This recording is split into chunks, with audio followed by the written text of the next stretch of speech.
All right. Hey, guys. Welcome to another episode of A Thin Coat of Varnish. Haven't done one of these in a while since probably, not early October, but late October sometime. So, yeah, lots happened since I last did an episode of one of these. So, there's finally some cool stuff that I want to talk about on here, some interesting discussions that I've had on other um, social media. Hopefully, that leads to a discussion of some interesting points brought up. So, yeah, anyways, to begin with, just a little bit about what I've had going on in my world. My open studio happened early November, and so that was good. I had a lot of people who came in and checked out everything, had a lot of stuff out for sale, and I mostly did it. It wasn't so much going to be a big money maker for me. It was more of a thing that I wanted to try and get some support, or at least to see who's out there to support my work in the local area here. I did as best as I could with getting ready for it. I put together everything like I wanted to. I wanted to get everything I had together, everything that I had in my studio, and put it out for sale just to see what kind of response I would get with everything. If I put out all my efforts, what sort of people would I attract to the studio here? And so it was cool. Sold a few things here and there, pretty much only to friends. Shout out to Jackson Dryden, who ended up buying a $500 painting from me. So that was great. And so he ended up putting me in the black for the open studio. Without him and a couple other friends who bought things from me, I wouldn't have earned anything from that. So that was a learning experience. So trying to figure out what to do next time to try and get more people who don't know me to buy stuff. But I think the momentum growing from doing more local events will get more people interested in wanting to support me here. That's my hope. I not only met some cool people who I share the studio building here with, but some other people who have interesting friends.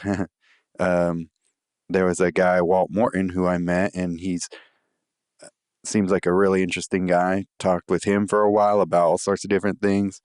Buddies with like Kent Williams and Phil Hale and that kind of group, and he put a good word for me with the Artist Poets website. So that was a cool thing to get from him. So yeah, all in all, it was fun to see friends come by and make new friends and everything. So yeah, that was Open Studio. That was awesome. What made that same weekend even better was all the paintings that I did for the Christopher Queen Gallery show. That weekend, I sold 4 of the 8 that I painted just for that show. And then on top of that, 2 more paintings I had been in the studio or in the gallery for a while. So that was amazing. I think that was my single best day I've ever done at the gallery there. So um, that's a great way to put that sort of controversy behind us, I think. Cheers to them. Cheers to us for making a successful show there between my artwork and their selling of it. So that was cool. And then I just got word earlier this week that another one of the paintings that I did for that show sold. So great news for me to go into what's typically known as the slower season for me.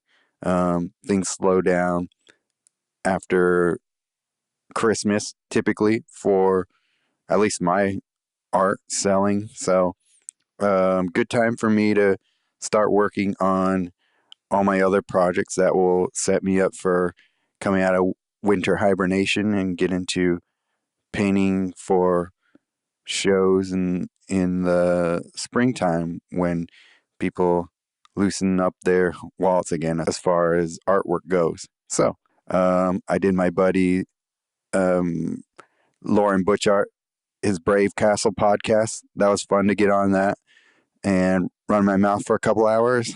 So, yeah, if you guys are interested in checking that out, you can go to at Brave Castle Podcast and check out my interview or conversation we had together. Not so much an interview, a little bit of that, as podcasts tend to be, but it was mostly just a sort of a freewheeling conversation about art and other things and whatever else he was curious uh, about with me. So yeah, that was fun. And you guys can go check that out. Tell him I sent you there. The main things that I wanted to get into with this month's edition of Thin Coat of Varnish was a big discussion that we had on Facebook this week about the issue of putting prices on your website for your artwork. I was listening to Harsh Truth podcast, and that's a podcast done by Matt Gondek, and he's a pretty well known pop artist in LA, and so he's had some interesting guests on his podcast. So I take a listen to his show every once in a while. At the end of his latest episode, I think it's episode 42, somebody was asking him how he goes about selling his work online, and he tends to do well with selling his work online. So he said on the podcast basically not to post your prices. If you're selling fine art, don't post your prices on your website, because in the gallery scene, it's looked at as tacky. And that kind of struck me because I don't necessarily agree with that. And there's my own reasons I have for feeling that way. But he didn't really expand on it. So um, it left me to post the question on my not Instagram, on my Facebook. And I got over 100 responses to that question. Not all in agreement, but for the most part, it seemed like most people seem to be on in the mindset that it's outdated thinking to feel that way.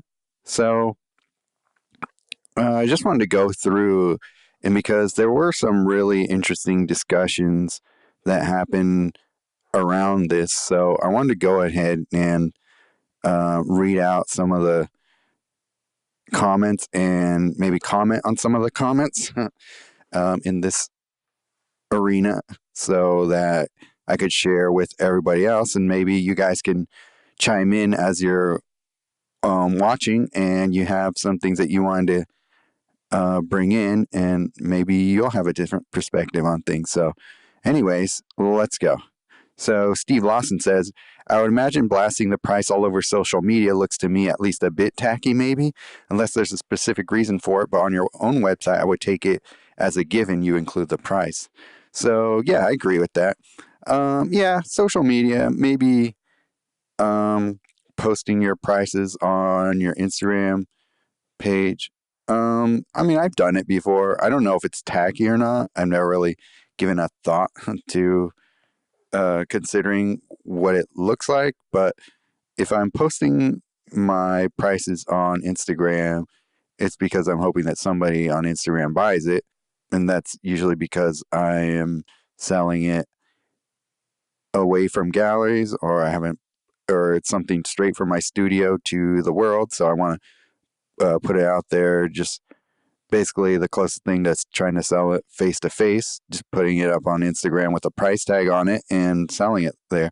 And I don't do that too often, but tacky or not, doesn't matter to me at that point.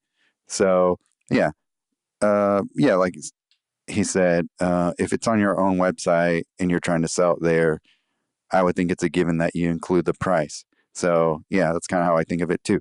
I think it's an old way of thinking and helps weed out people that aren't willing to spend what you want to charge. Yeah, that's true too. If people who are following you think your work is too expensive, then they're probably not the people who you want necessarily to try and sell your work to. But that's a whole other issue. Kelly McKernan says, when I don't see a price, I assume I can't afford it. I don't want my potential patrons to associate that feeling with my work. And so I think that means she does post her prices up. And Kurt Anderson responds to that. This is generally how most people feel, and which is why so many average people feel intimidated by art and have no idea of the millions of people who would love to sell them their affordable art. That's an interesting point. Yeah, that's probably how some people feel. Yeah, I would say I don't even think it's so much for me personally. If I don't see a price that I can't afford it, it's more like if I don't see the price, I'm not going to bother to look to see what price it is because, well, why hide that information from me in the first place? So I suppose that has something to do with thinking you can't afford it. But anyways, let's go on. Randy Saffel says, I've been debating that too. I think I'm going to start posting with a link to the painting and the price. That way it's not so tacky and not as in your face.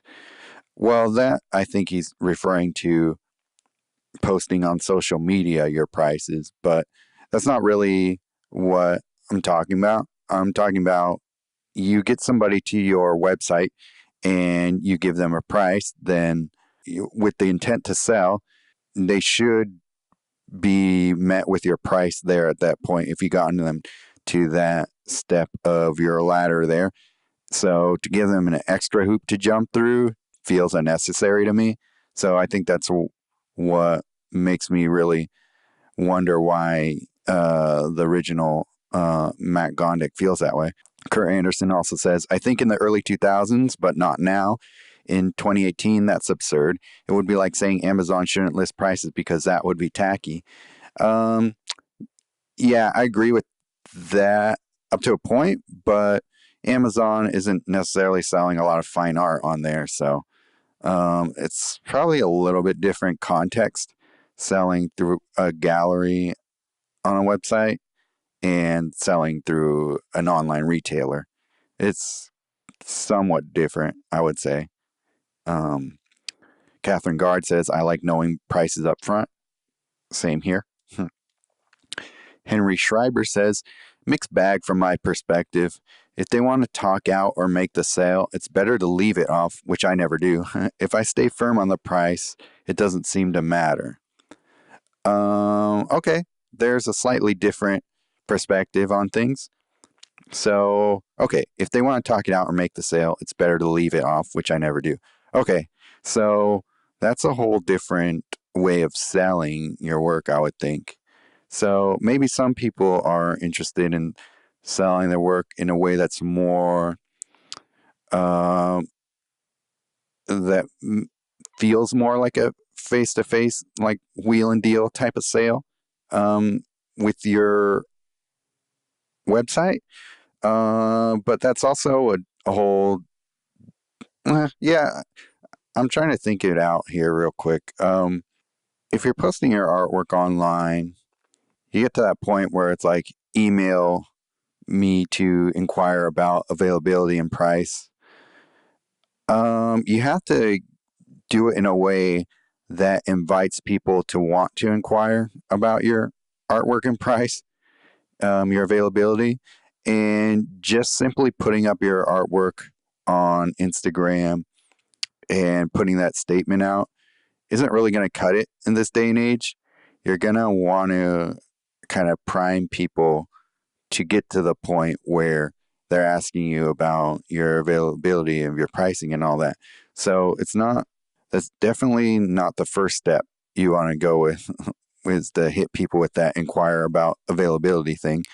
We'll get to it later, but I know, for example, people, the pro perspective for the leaving the prices off thing is that you want to give yourself a place to start, a new place to start every time with your prices. And that's a whole different way of dealing with selling your artwork than I'm used to. I guess it's a valid way to do it, but it's not really how I want to sell my work necessarily. I don't know. Maybe I'll change my perspective one day. But okay, so if I want to stay firm on the price, it doesn't seem to matter. If your prices are non-negotiable, then why even give people wiggle room, I guess is what he's trying to say. So, yeah, if the prices that you put out for your work are the prices you're going to hold firm to, then don't make them a secret, I would say. Jordan Beeston says, I only think it looks tacky if you put less than 4 digits on it. I once saw someone put up a decent oil painting for $50, and that instantly makes it look cheap. Put a high price on a well executed painting, and people at least assume it's worth that much. Okay. I only think it looks tacky if you put less than 4 digits on it. I don't necessarily agree with that. If you're selling a miniature on your website or selling something that's, a sketch or whatever, people would probably assume that it's not going to be that expensive. That there aren't that many people who are selling their sketches online for over $1,000. There are very few people who can even do that with any consistency, I would say. So I don't agree with that. Um, I once saw someone put up a decent oil painting up for $50 and it instantly makes it look cheap. Well, that is too cheap. For a decent oil painting, unless it's a 1 by 1 square inch painting, you probably should sell it for more than $50. So, I mean, that's the fault of the artist putting underpricing his work, obviously. So, yeah, I agree with the rest of that. Put a high price on a well executed painting, people at least assume it's worth that much. Sure, yeah, but then you're still putting that price on the painting and you're not hiding it from anybody either. So, yeah, that part of it I agree with. Heather Martin says the more transparent, the better. The whole price dance is so painful. Let's skip the bullshit and cut to the chase. I just need a t-shirt that has all the prices so people would stop asking me and then making it awkward while I'm out plein air painting. That's a pretty good idea, Heather. Are you going to do that or not? And then I responded to that. Make sure if you wear that shirt, it's crystal clear that you mean you're selling your paintings for that price and not, not your body. uh, that's pretty funny. But then obviously she's not really going to actually do that. But if you put your prices on there, then unless you wear every time you wear that shirt, you're basically held to those prices. So be careful with that. Okay, so that was a fun answer to. Rose Ireland says we have to make a living somehow. I don't know how that serves any artist that needs to make a living from their art. Just saying. Yeah, I'd say for the most part, you're right. Um, if you're not doing your online art business in a way that invites people to negotiate with you, you're just putting up an extra wall by going at it this way. I think it's a specific way of selling your artwork online that you have to do it that way. So, Amy Woods, this is an interesting perspective because she's an art collector. So, as an art collector, I appreciate it when the price is listed online. It helps me determine whether or not I can afford that artist's work. I believe that any business, even art, needs to be forthright with their prices. Yeah, I agree with that. I would say that's probably the majority of people who are buying artwork online think because, yeah, if you have no idea how much art is going to cost them, or why leave it up to collectors to take a stab in the dark? They're just, if it's something that they want, they're probably just going to automatically assume that it's an expensive piece of art because they will assign a value in their head to it. And if it's something that if it's a piece of artwork that they really like, it's rare that they will undervalue that work in their head. So I think that's where that idea comes from. With as Kelly McKernan said, where if a price isn't listed online, they'll just assume that it's too expensive. So I think that's where that part of the way of thinking comes from. Dave Palumbo says, tacky or not, it's definitely more likely to make sales. My understanding from my gallery is that is it also gives confidence to buyers that shows when they look up your work and they see comparable pricing elsewhere as a reference. Yeah, that makes sense.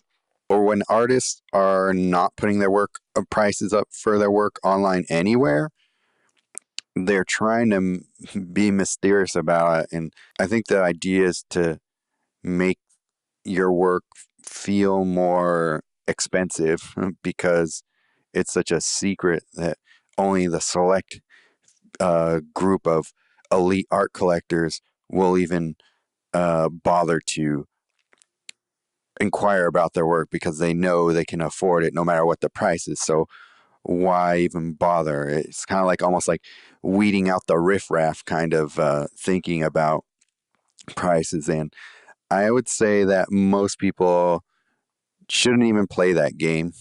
Um, they're not in the position to do that really, especially if you're not an artist who's selling your work. If you're, especially, yeah, if you're not a really well established artist, if you're an emerging art, excuse me, if you're an emerging artist, it's a it's a tough game, the fake it till you make it game, if that's where you're gonna start out as, and it's um unless you really know what you're doing, you got like some your dad is a high end gallery owner or something like that. You it's likely that you don't know what you're doing when it comes to playing that game. So my advice is to not play that unless you really know what the hell you're doing. So, anyways, yeah, I agree, Dave. Tacky or not, um, putting your work out there, putting a price tag on it is just going to make you more sales. That's just the way things work. Mario Man says, I always found that being upfront helps. We live in such a fast society that an effort for a few extra clicks, taps, and DMs can detour people when in the moment. It's weird, but those little obstacles can make or break. If there's a better visual or what have you, then it should be created soon. Okay, I think I know what you're saying. So, yeah, the way commerce works on online, just in general, for the most part, people aren't just going to your website and clicking on things and buying them. They're usually coming from a different part of the internet, Facebook, Instagram, maybe even your blog or somebody else's traffic sent them to your website. Hardly anybody, unless it's like you met the person face to face, and you give them your website to go check out. They are rarely going straight um, to your website when they log into Google or when they log into their browsers. So, yeah, by the time you get somebody ready to buy your work, it should be as easy as possible. I agree with that, Mario. Um, if there's a bit better visual, what have you, then it should be created soon. I'm not sure exactly what you mean there, but I think I know. Like if something that you can do to help your sale happen, then it should happen pretty early on in the process of selling your art. I think that's what you mean. You, I don't know if you're gonna watch this, but if you could clarify that for me a bit, that'd be cool. Rama Alberts says, I don't know. It is our work, and I would think that these days people understand that putting the cost out in front is part of it. Or it also, I notice, gets people that are serious in the queue. I agree with that. I don't know if there's anything else I need to say more about that, but yeah, I would say, yeah, I agree. This day and age, people understand that putting the cost down front is part of it. So that's why I put my prices on there. The only thing I'll say, I don't think I've said it yet, but what I would say about putting your prices online, I wouldn't necessarily put it in the gallery section of your website. If you want people to go from where your artwork is displayed on your gallery or on your website to the part where they buy it, then you can easily link them if you're interested. If they find they're interested in purchasing your work. It's easy in this day and age to just set up a shop on your website. It doesn't cost too much anymore. Like I'm using Wix as my web hosting service and uh, e-commerce platform that's built into the um, plan that I'm using on there. So yeah, it's easy enough to link people from my store to my portfolio area and vice versa. And so that's the only part I agree with there, that it's better to not hit people in the head with your price when they're just there to browse your artwork. That can be kind of seen as tacky. Even then, I can kind of forgive that. That's the only thing that I would say be a little careful of. But if you're at your site's web shop, you should be showing your price there because, I mean, that's what they're there for, to see if they can buy it or not. Vanessa Walsh says, I really don't give a damn what looks tacky. I kind of agree with that. I just can't get in line with that kind of thinking. In my opinion, you should market your art to its fullest and most transparent potential. These sales related mind games are just not my jam. Neither are they for me. Yeah, sales related mind games, they aren't really my jam either, which is why I'm even talking about this right now. I just find it interesting to discuss, and if we can get to other perspectives on it. I'm sure I will pretty soon here. And she says, then again, I don't really sell super high end items. Even if I did, though, I'd still have the price readily available if I was trying to sell it. Yeah, I agree. I haven't put them yet up on my website, but I do have paintings that I can sell in my studio that are in the thousands, and it wouldn't be weird for me to put them up for sale there. Not that I'm expecting to people just stumble into buying them, but once it gets to the point where they're ready to make that purchase, I'm going to make it easy for them. And yeah, even in the thousands, I don't know. I'd have to talk with somebody who's a high end collector. Like, how do they feel about listing prices on their website? I mean, I have some people who follow me on my, what do you call it?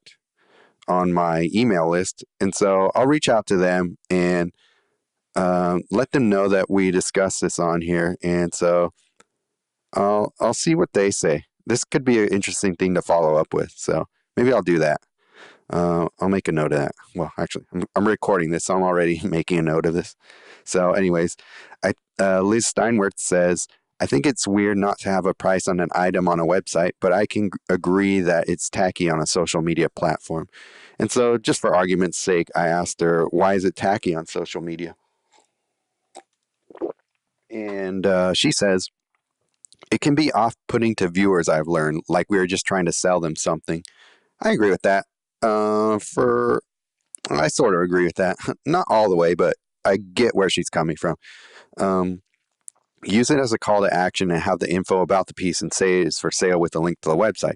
Lure them to the sale page. If they make it to your website, they'll more likely spend money than browsing off of your Facebook. With promoting my novel, I found this tactic to be more promising. Yeah, that's exactly. I would agree with that, and that's pretty much how I sell my work online. It's like I said earlier. Um, People almost are never going straight from you to the website. There's usually some in between where they learned a little bit about your work and they sell, or they are pretty much, with your help, primed to buy it before they get to that point. So yeah, um, yeah, I think what you're saying, it's tacky. It's like you're trying to get to the sale before you've earned it. Um, and yeah, that part of it's tacky. I don't even know if it's tacky. It was just not good salesmanship more than anything. So yeah. Ricky Mujica says, just use a classy font, then it doesn't matter. That's a pretty good, that's a good tongue in cheek response to that. Yeah. Scott Pryor, our waiting to dry guest for the week that I'm recording this, says, I always put my retail prices on my website unless specified different, like a holiday sale. Once I've put a painting into the holiday sale category and the holiday sale is over, and then that painting never goes back on the website unless there's another quote unquote sale. So, yeah, that's a strategy of going about it. He has a specific way in mind that he's selling his work, so that makes sense for him. Once I put a painting in the holiday sale category and the holiday sale is over. Yeah, so it sounds like he puts his prices up on his website, and then when it's time to discount it, they're starting to gather some dust there. Then he'll, um, yeah, make a short little holiday sale and then take that down. Kind of bring some urgency to your work. Like that's the last time you get to see it until the next special event. So I think that's a pretty good strategy. I have to know how well it's doing for him. I don't know. Mark Shasha says, I don't paint for money, but I sell for money. Don Stone, American painter. Uh, do I agree with that quote? I don't paint for money. I don't paint for money. I sell for money. Yeah. Yeah, that was pretty straightforward. I agree with that. But do you paint to sell? That's the real question to ask there. And sometimes you do, sometimes you don't. I would say for the most part, I don't paint to sell, but I definitely paint with the idea in mind that I'm going to try and do a painting that people will want to own. So that makes sense to me there. So it's not necessarily painting to sell, but I'm definitely painting a painting that I want somebody else to own. Oh, how about that? Eugene Van Essen says, we are a free market, so every item we purchase, we know the price ahead of time. If the goal is to sell your artwork, put a price on it and don't apologize for it. Yeah. Okay, it's basically saying the same thing. But if the goal is to sell your artwork, put a price on it and don't apologize for it. I'd say that's the most important part of the response to takeaway. Don't apologize for your artwork. Have confidence in your pricing or know what you're worth, what your time's worth, really, especially if you're doing this as a business. Make sure you know how much you're trying to make per month with your art. Break that down into how much you can feasibly paint in a month, and then price your work somewhat accordingly to that. You can try that out and see how that works for you. That's kind of what I do. And I'm trying to figure that out a little bit more and diversifying my output a bit more as well. So 2019, we'll try and I'll figure it out. How about that? Julia Lundman says, I buy art all the time and find it annoying when I don't see a price. So there you go. That's somebody who collects work or artwork, buys art all the time.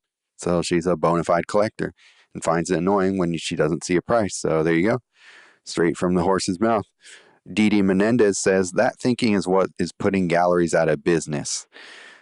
Yeah, yeah, I think there's a lot of things that are helping to put galleries out of business. And um yeah, I've noticed that a lot of galleries don't put prices for paintings online necessarily. There's a lot of like inquire for availability online. And yeah, I would say a lot of galleries aren't thriving so much right now. And is that a part of it? Maybe, maybe not. But it's probably not helping them. I think they're trying to play that game that we're talking about earlier before, where they think that, um, well, that's just the way things have been done.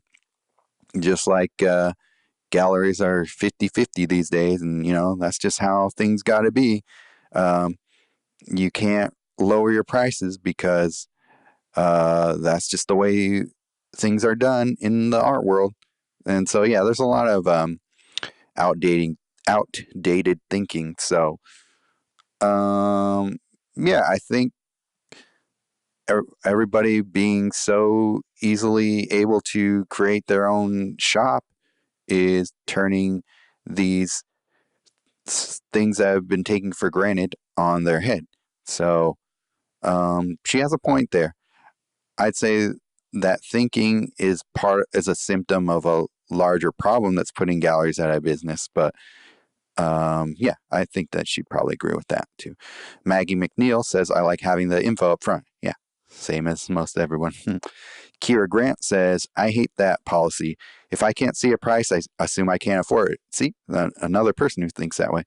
I think that policy boxes out a lot of people who aren't willing to ask but would be willing to buy. Yeah, that's another good way of putting it. Yeah, it's like what I think Julia Lundman said, or it was probably somebody else as well. But yeah, yeah, it was Kelly McKernan. Sorry. She said that it's basically a different way of saying if I don't see the price, I assume I can't afford it. So there you go. Kyle Buckland says, in the words of Dylan, the times they are a changin'. Did he make that up? I'd say color choices are more likely to make your work look tacky than a price listed on social media. That's funny. Probably. But I don't even, it's not even the issue of listing your prices on social media because everybody will probably have a different opinion on that. And I don't think the consensus is out there yet that would necessarily um, be one or the other. Some people are going to think it's tacky, some people aren't when it comes to social media. But I'd say so far, the overwhelming majority of people are saying it's not tacky to post your artwork prices on your website. We have a way to we have to start thinking about selling to a new generation, the generation with the that grew up with the buy it now button. The kids of today will be the art collectors of tomorrow. Yeah, that's a good point. Um, I love Amazon. Part of what I love about Amazon is that buy it now button is right there. Shop with one click shows up um, at my door a couple days from now, and don't even gotta think about it. And Amazon is for the most part set up for impulse buy. They make things exceedingly easy to make things purchased on impulse. And so, yeah, even though people aren't going to buy art necessarily, like there's a certain threshold of pricing that's just going to keep people from buying your artwork impulsively. But in this day and age, to sell your artwork, you got to cater to more than just impulse buyers anyway. So, um, yeah, even though it's a buy it now button generation, there is a bit more to selling your artwork than just putting a buy it now button on it, as we all know, anyone who's tried to sell their artwork online. But I know what you're saying. Okay, Brett Sheafley, I think that's how you say his last name. I have no idea. Sheffley? I think collectors or buyers in general want to know prices before reaching out. Saves everyone some time. I'm sure once the work is at a certain sales price tier, that might change. Um, yeah, I agree with all of that. But what is that certain sales price tier and what determines that? And why is that a thing? I think that's kind of what we're trying to get at here, trying to figure out that perspective or why somebody would think that. So I don't know how much Matt Gondik sells his work for, but maybe it is at a certain point where people expect you not to put your prices on your website when you get to that point. And I think that's what we're trying to figure out. Why? And is this that whole outdated thinking, game playing sort of mindset? Which, yeah, that's what we're saying. In this day and age, let's all not do that anymore. So, yeah. Anyways, yeah, I would love to talk with a collector or some more artists who are dealing with, I guess, a quote unquote higher level, like higher bracket of art that I'd want to uh figure out why they feel that way. Maybe they do have a valid reason to feel that way that I just don't know. But the people that I know all seem to feel a different way. So Ayashida says, from a marketing perspective, this is a very bad idea. Even if you look at some of the highest level financial companies like Sotheby's, prices are always listed. The more easy and transparent it is to check out, the better. From a marketing perspective, that's absolutely wrong. Most people assume you choose a price based on what you think their income is. Even the wealthiest auction companies list the prices. That's a good point. Uh, every $1 million real estate lists the prices. Yeah, yeah, that's an interesting take on it because yeah, if uh, if you can find the price of $1 million home, what makes that much different than the price of a $1 million painting? Uh, yeah, you can find auction houses that have the prices for anybody whose work is worth enough to be sold on the secondary market like that. And so, yeah, if it's not seen as tacky in the fine art auction world to list your prices there, then why is it tacky to list in the, I don't know, primary market? Anyways, yeah, these are the questions that I don't have the answers to, but they're worth asking, I hope. And so Joshua Bean. So I read his responses to the work, and he has a totally different way of thinking about things. So he's a guy who um, I met a long time ago doing plein air events, and he sells his work completely different than everybody else tends to do at these shows, and he does very well for himself. And so we'll get into what he says here. He says, I don't do it because I have flexible pricing. Meet the market in the market. Different areas have different demographics, and a regional of the Tetons is worth more in Jackson Hole than anywhere else. Um, so yeah, already there, that's probably a lot different than how most people think about their work. Most people wouldn't, yeah, an original of the Tetons is worth more in Jackson Hole than anywhere else.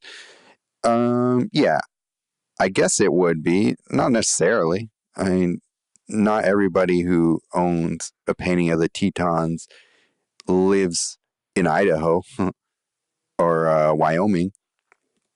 So I get what he's saying, meet the market in the market, because, yeah, I get, yeah, and different areas have different demographics. So, I mean, if it's working for him to have flexible pricing, that's great. That's just not how most people are going to do their business as an artist. But maybe that is outdated thinking to not do flexible pricing. And maybe I'm hoping one day I get the chance to have Josh on the podcast and really get into his head about how that works, because um, he's doing very well for himself in this way, and he's figured something out there, but it tends to rub a lot of people the wrong way. He's ruffled a lot of feathers. Um, let's see. So they have a little bit of a discussion, Ayashida and Josh do. We in Aya says back to Joshua Bean, we in marketing list at the highest price and put negotiable. So that's interesting. So you list at the highest price, but you put negotiable. I've never really tried that for my artwork. I try to already post it at the lowest price that I can afford to put it at. And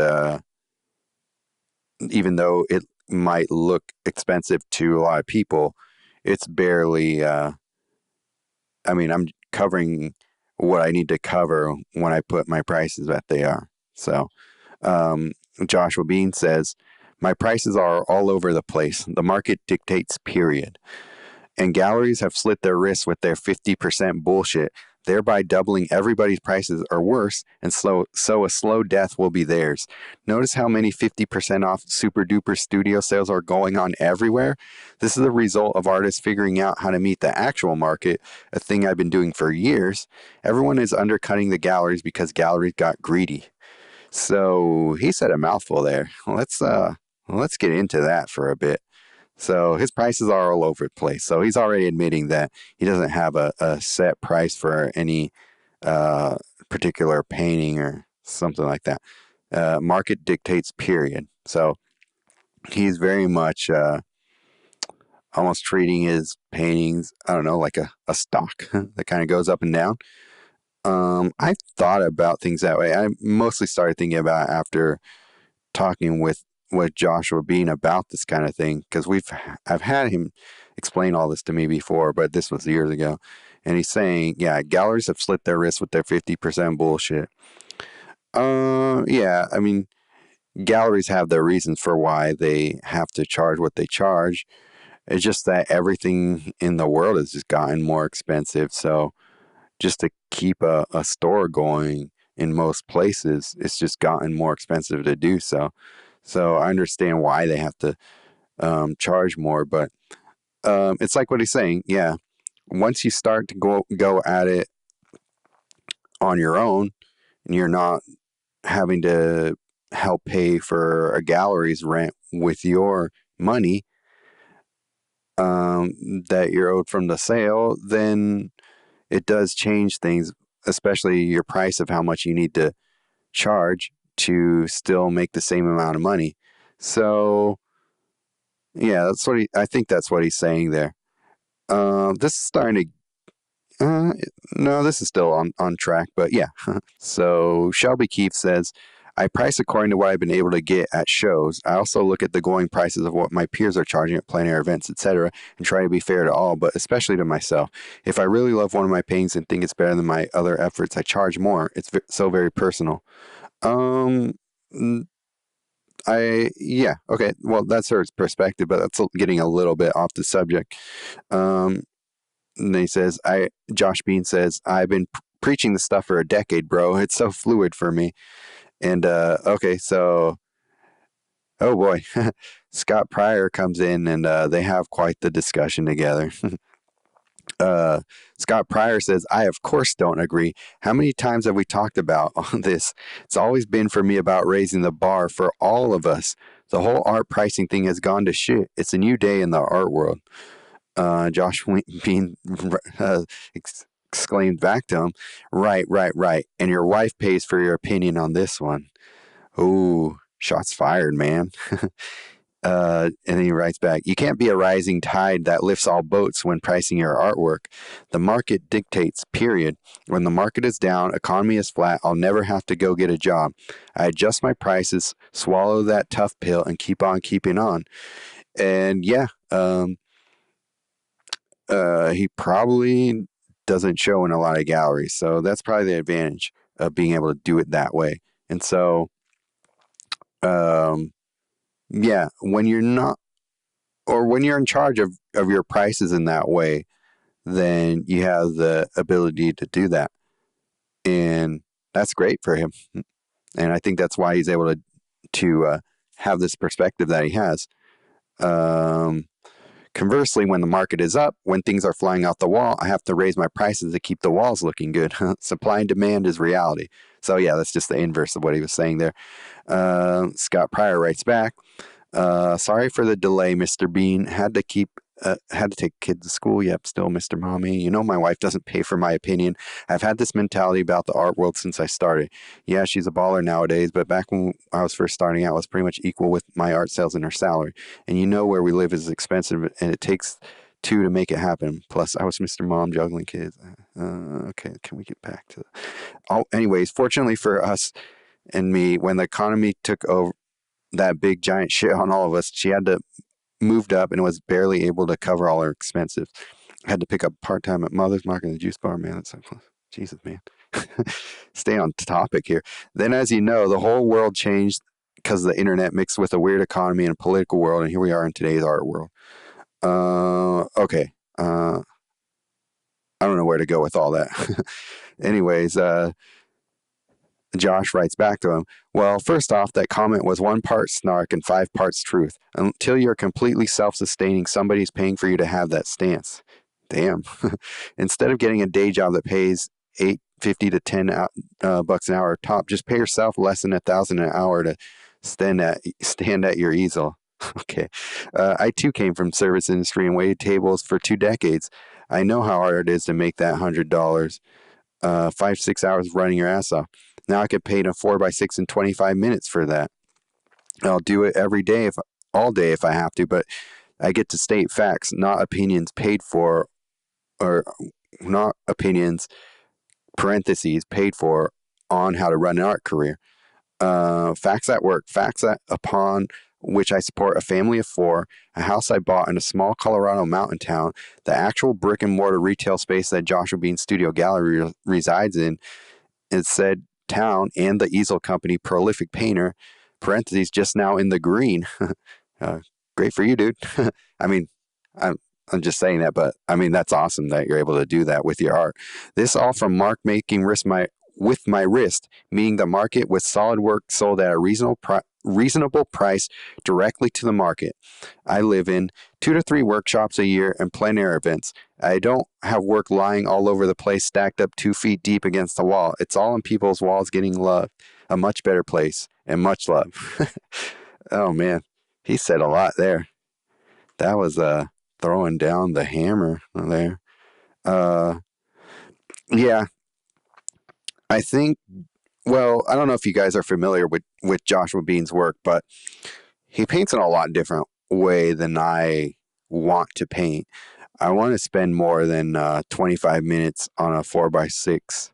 I don't, that's just, I want to put more effort into one painting of mine than he wants to. I mean, he does paint like these giant, epic landscapes as well. And they're amazing and awesome. But even for my smallest work, the amount of planning that goes into painting a piece of mine, it's just not feasible to just crank out 25-minute paintings, even at 4x6 inches, and have them have myself and sustain a career that way. I don't have either the energy or the inclination to go at it that way. So I think that's why I never really went completely on board with his philosophy, because it's just so different than how you have to paint. It just doesn't fit in with how I want to paint. So I have to go at it a different way, and therefore am trying to figure things out just like everybody else. So it's amazing that Josh has been able to create that kind of life for himself with that mindset and mentality. I just know that for me, that kind of, it's just different. It's a different type of way of being a painter than I want to be at the end of the day. So I definitely am going to do more teaching next year. So that's going to help. But yeah, what I was saying, just to wrap up what I was saying about Joshua Bean's work, it's just different way of handling your output, and therefore he's figured out a way to match his output with his business strategy, and it's working great for him. It's just different than how I want to do it. So I'm just not going to do it the same way that he does. Doesn't necessarily mean that we can't all learn a bit from how he does his business, but it doesn't mean that everybody has to paint the way he paints and therefore sell the way he sells. Doug Miller says, put a price on it. It saves both the buyer and the seller time. Yeah.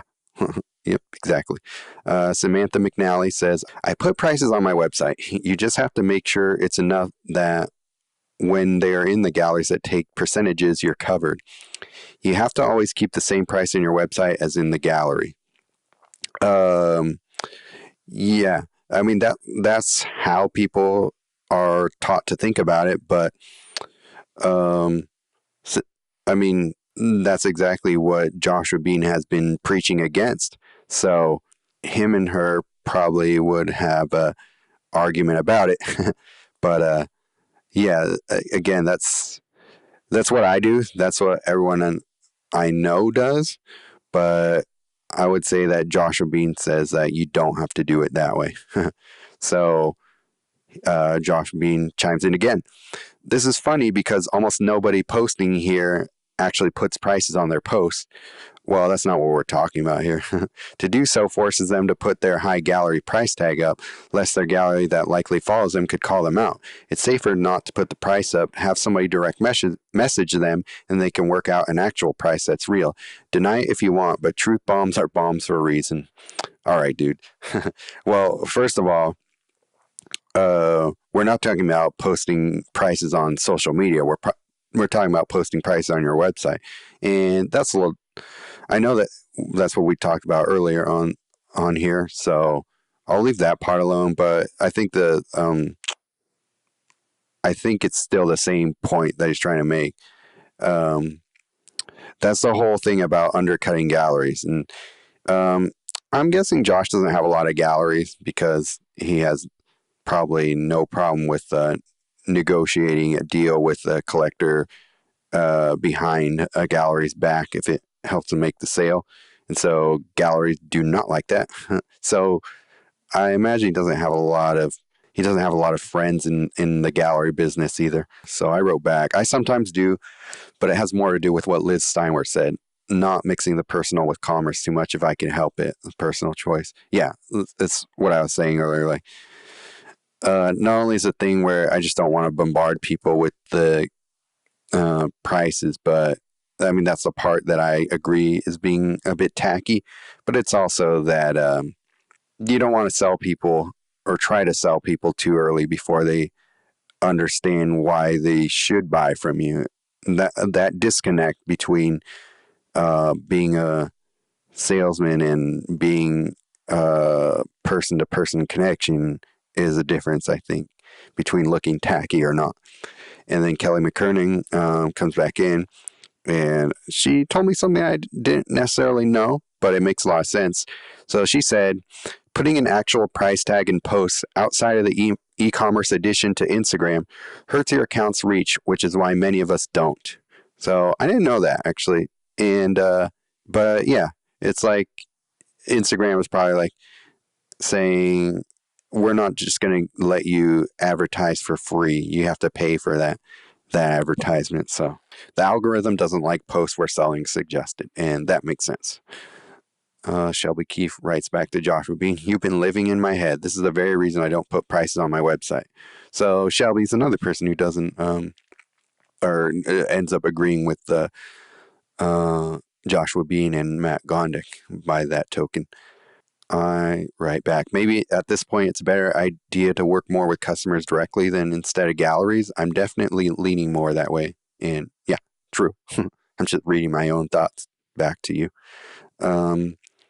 Shelby Keefe writes back to me, striking that balance, of course. I have two really good, enthusiastic galleries, and they do good work for me because they really like my work and do a good job of promoting me and their artists.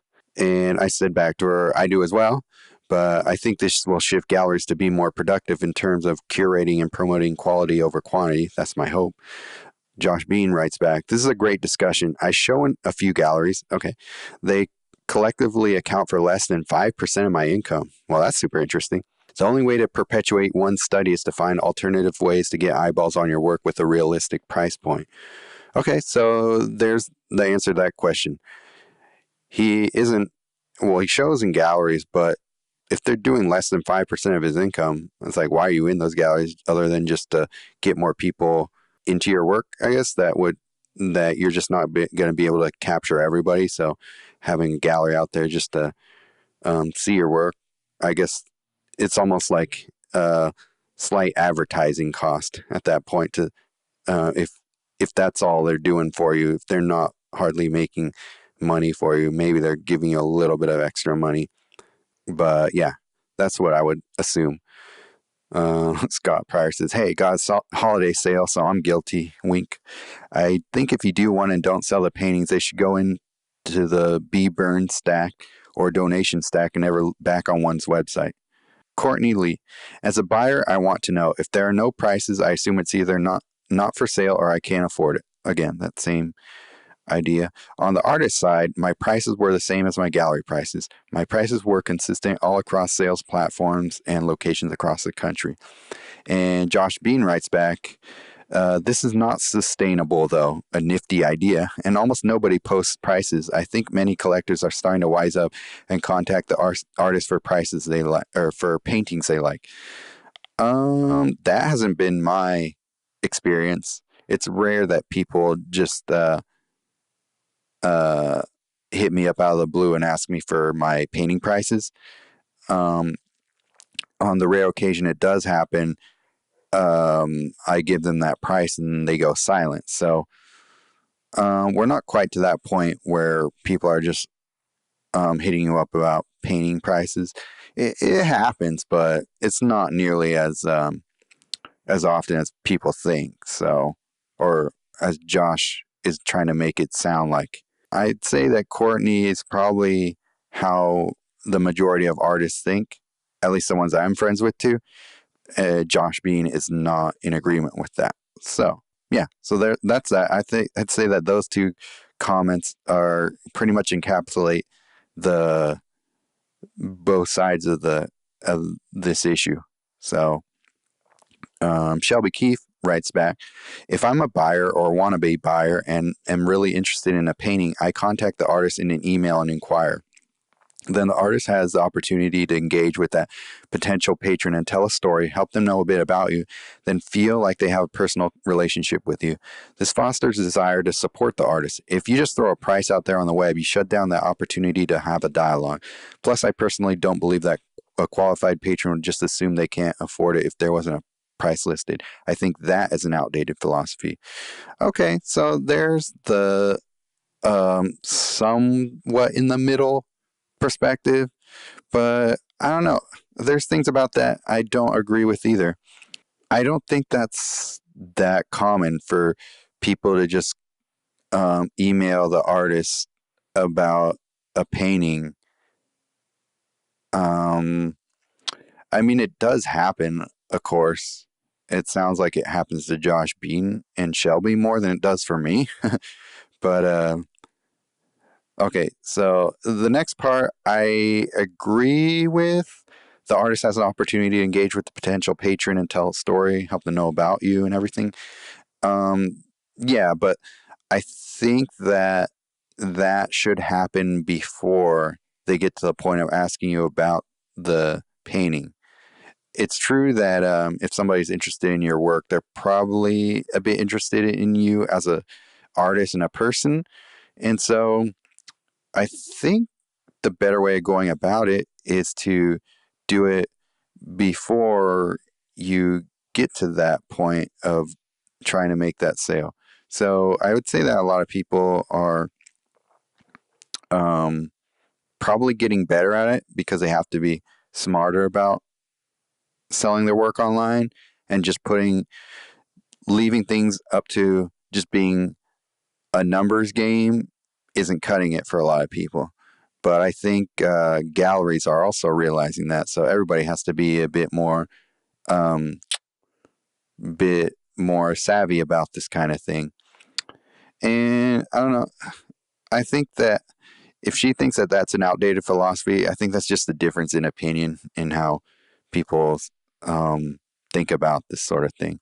So I don't necessarily, I wouldn't say she's wrong, but I mean, there's the evidence of like 3 or 4 people just in my little thread that, or they just assume they can't afford it. It's just a weird barrier to put up. But I mean, it sounds like she's selling things in a slightly different way than I would be selling my work, or at least at this point. She also says, however, I would disagree with the tacky part. I don't think it's tacky, just a personal choice. Yeah. Sure. Adam Ty Hall says, on another somewhat related topic, I'm curious if you guys price your work at the same price point galleries do. Over the years, I've had quite a few clients seem to be upset that I was asking the same price as galleries since they know that I will only get 50% of those sales. Seems to me it would really undervalue the work to price it way under. Um, I think that's why most people sell the work they do.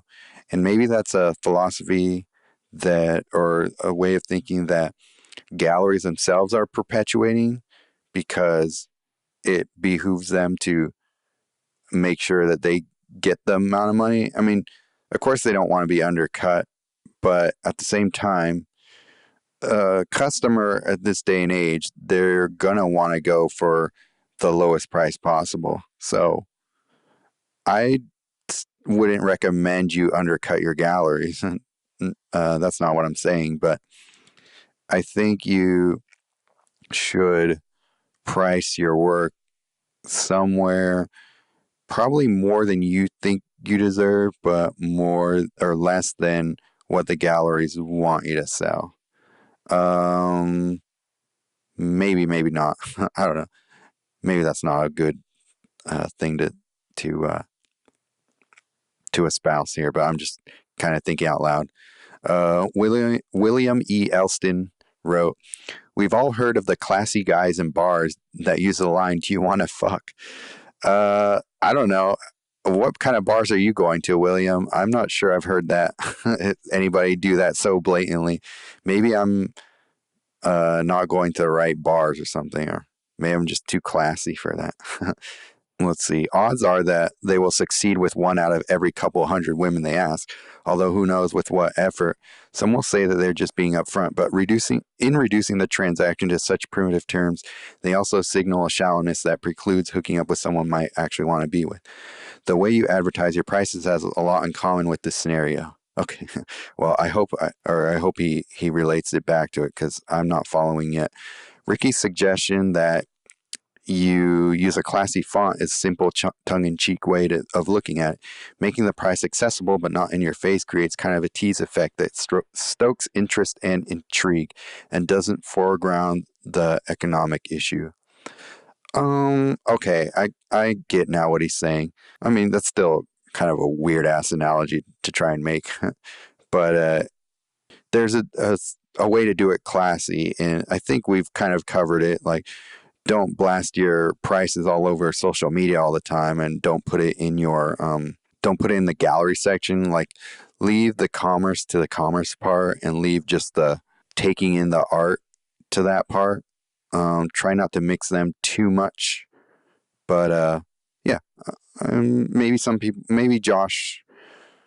Oh, well, it sounds like Josh wouldn't or would probably agree with that too, at the very least.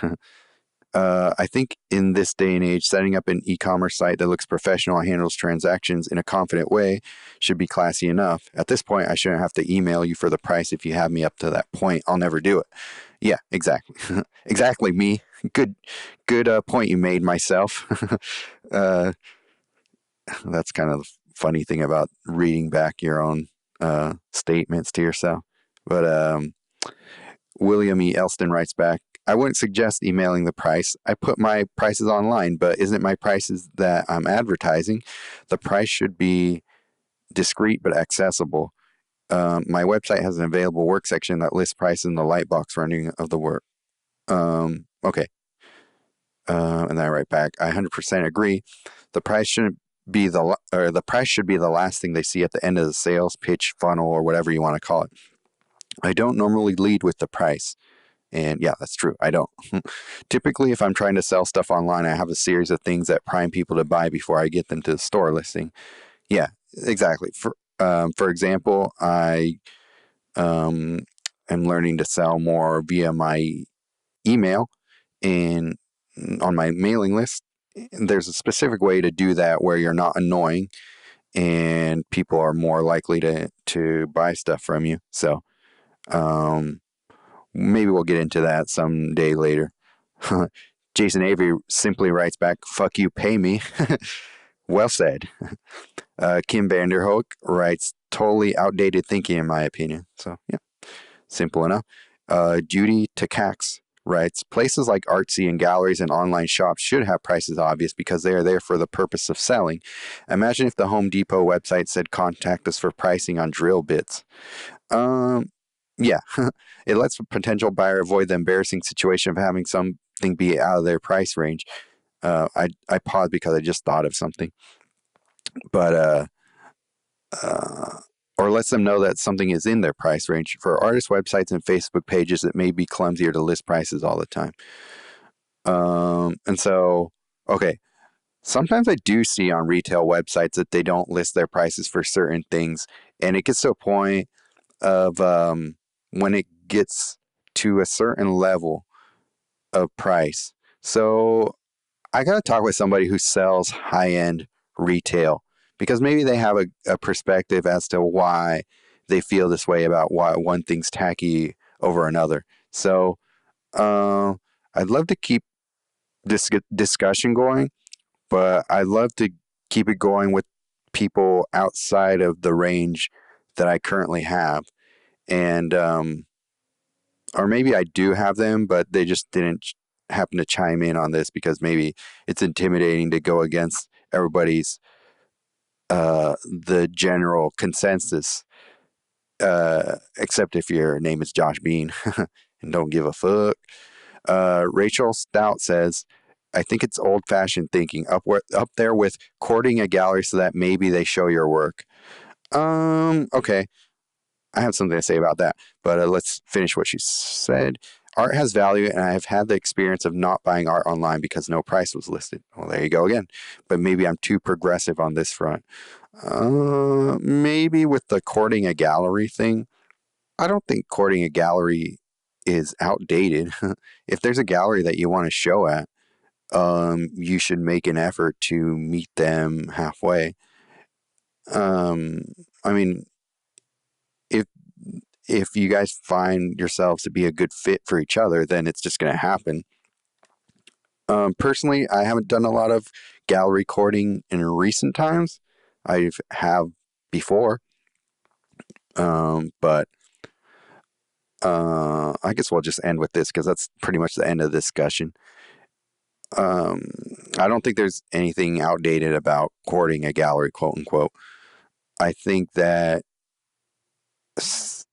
creating a relationship with the gallery that you want to work with is perfectly valid and not outdated at all.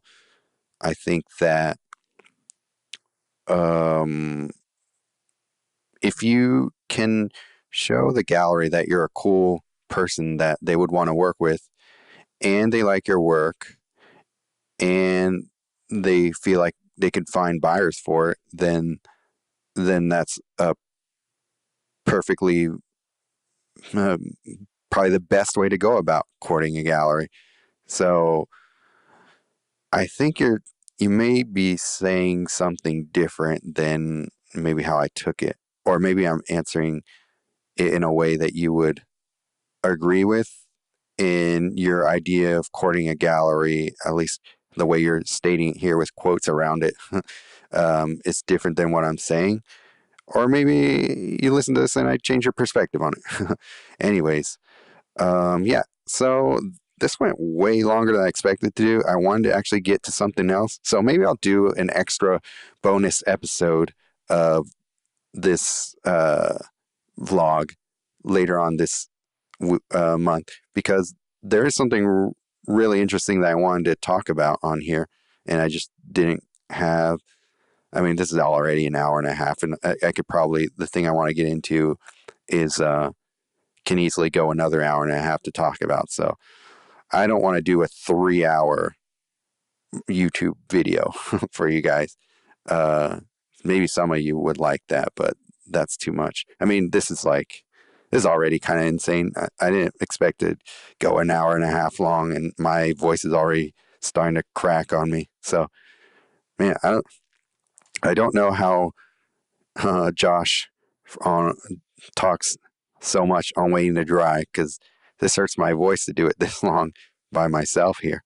Um, Anyways, yeah, that's what I'll do. I don't have anything really that I'm trying to promote so much right now, other than I just wrapped up the painting that I've been working on for my Patreon, so I really need to get going and crank out some more videos for that. But yeah, everything's all filmed. I just got to put it all together and start working on them and releasing them as I finish them. And I've just been working a lot at both my online store and the frame shop that I work at. So I haven't been able to put them out as much as I want to. Plus, I want to, in between all that, painting. Like, for example, this painting that I have going on my easel right now is about a third of the way in. So there's still a lot that I want to do to it. And I'm not going to be able to do that if I just spend all my time doing non painting related things, which are fun. I mean, I love doing the vlog, I love doing the podcast, but man, video editing takes forever. Anyways, enough of my complaining. I'll come back to you guys later on. And, anyways, check me out on Patreon. My website has the links to everything that you might want to check out as far as what I have going on right now goes. So I'm going to sign off here, and thanks you guys for watching. I hope this turned out to be an interesting discussion to listen to. Yeah, so if you're watching this on YouTube right now, please feel free to comment some more on this discussion, because obviously there are a lot of people who had a lot to weigh in on it, and there happened to be a few people who didn't agree, and that was great. I think it gets to be a more fruitful discussion when we have disagreeing opinions that we can talk about some. Let's keep the discussion going if we can, and I will see you on the next vlog, which will hopefully be later this December 2018. Depends on when you're listening to this. So, yeah, this is cool. All right, thanks, guys. See you in the next one.